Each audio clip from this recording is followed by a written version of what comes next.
অভিন্ন অভিপ্রায় প্রসঙ্গে ষড়যন্ত্রকারীর কথা বা কাজ প্রাসঙ্গিক।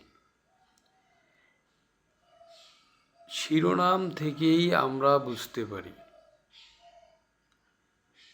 অভিপ্রায়টা হচ্ছে অভিন্ন, কাজ করছেন একাধিক ব্যক্তি। এই একাধিক ব্যক্তি কাজ করবে, তার মধ্যে একজন যদি স্বীকৃতি দেয়, স্বীকারোক্তি দেয়, অপরজনের বিরুদ্ধে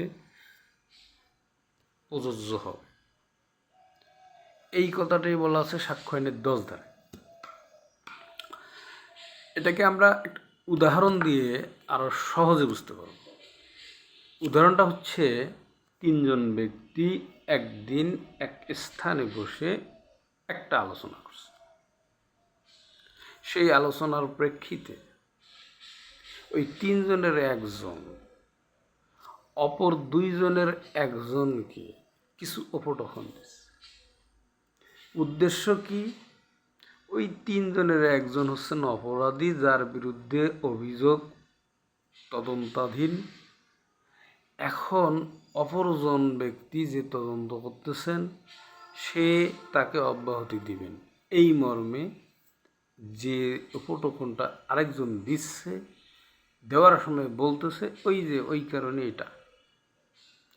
এই ব্যক্তির যে বিবৃতি, সেইটাই হচ্ছে প্রাসঙ্গিক অপর 2 জনের বিরুদ্ধে। এটা হচ্ছে সাক্ষ্য আইনের 10 ধারা। সাক্ষ্য আইনের 11 ধারা হচ্ছে এলিবাই, অজুহাত। কখন প্রাসঙ্গিক হবে?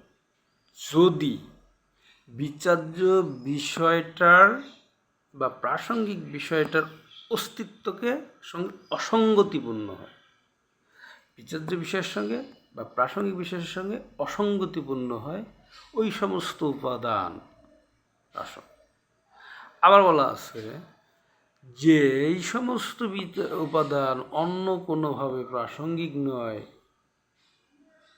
যেই সমস্ত উপাদান অন্য কোনোভাবে প্রাসঙ্গিক নয় কিন্তু প্রাসঙ্গিক হয় যদি ওই উপাদানগুলো স্বয়ং অন্য কোনো কিছুর সাথে সম্পর্কযুক্ত হয়ে প্রাসঙ্গিক ঘটনার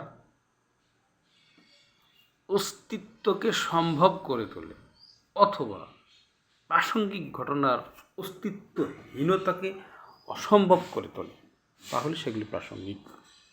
ঘটনার দিন, ঘটনার সময় ঘটনাস্থলে অপরাধী অভিযুক্ত ব্যক্তি ছিলেন না, এই মর্মে সে যে যুক্তি আদালতে উপস্থাপন করলো, যদি সেটা বিচার্য ঘটনার অস্তিত্বকে অসম্ভব করে তোলে, তাহলে এটা তার পক্ষে ব্যবহার করা যাবে।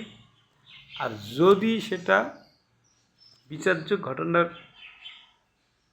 অস্তিত্বকে অধিকতর সম্ভব করে তোলে, তাও প্রাসঙ্গিক। 12 সাক্ষ্য আইনের 12 ধারার মধ্যে যে কথাটা বলা আছে, সহজ বাংলায় আমরা এই জিনিসটাকে বুঝে নিতে পারি যে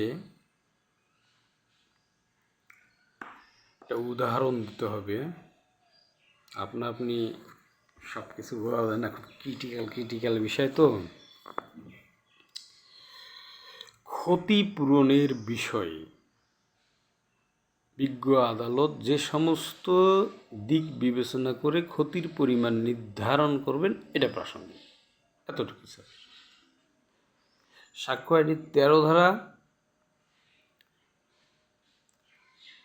সাক্ষ্য আইনের 13 ধারাটাকে অধিকার বা প্রথার বিষয়ে, এই জিনিসটা অধিকার বা প্রথা ছিল কি না সে বিষয়ে এই অধিকার বা প্রথাটা প্রাসঙ্গিক হবে। 13 ধারা। 14 ধারা হচ্ছে, আমরা যে ওই মেন্স রিয়া পড়ি, মানসিক মনের যে অপরাধী মন, দুষ্ট মনের, এই বিষয়টাকে আমরা একটা উদাহরণ দিয়ে বলতে পারি। কোনো ব্যক্তির বিরুদ্ধে আদালতে অসাধুভাবে আত্মসাতের অভিযোগ আনা হলো। এই কাজটা সে অসাধুভাবে আত্মসাৎ করার জন্যই করেছে কি না, সেটার ব্যাখ্যা বিশ্লেষণে 14 ধারায় আমরা পাবো। সেটা কি? যদি যে বস্তুটা সে পেয়েছিল সেই বস্তুটা যে স্থান থেকে পায় সেখানে ঘোষণা করা হয়েছিল অমুকের একটা জিনিস হারিয়ে গেছে, অমুক ঠিকানায় পৌঁছে দেন, এই ঘোষণাটা সে জানার পরও ওই জিনিসটা নিয়ে তার কাছে রেখে দিছে, দেয় নেই, তাহলে এক্ষেত্রে তার অপরাধী মনের পরিচয় পাওয়া যায়। এটি হচ্ছে 14 ধারা। 15 ধারা আকস্মিক বা ইচ্ছাকৃতভাবে কোনো কাজ আকস্মিক ঘটছে না ইচ্ছাকৃতভাবে ঘটাচ্ছে, এই বিষয়ে সম্পর্কে 15 ধারায় বলা। একজন ব্যবসায়ীর একটা ব্যবসা প্রতিষ্ঠান আগুনে পুড়ে গেল, ধরে নেওয়া গেল, এই কাজটা আকস্মিক না ইচ্ছাকৃত, এটা বোঝা যাবে কিভাবে? পূর্বে তার আরও এরকম কয়েকটা প্রতিষ্ঠান ছিল, যেই প্রতিষ্ঠানগুলো বিমা করা ছিল সেগুলো এই আগুন লেগেই পুড়ে গেছে, তাহলে বোঝা যাবে এই কাজটা আকস্মিক নয়, ইচ্ছাকৃত। এটাই হচ্ছে সাক্ষ্য আইনের 15 ধারা। সাক্ষ্য আইনের 16 ধারায় এই কিছু রীতিনীতি, ব্যবসায়িক কিছু রীতিনীতির বিষয়ে আলোচনা করা হয়েছে।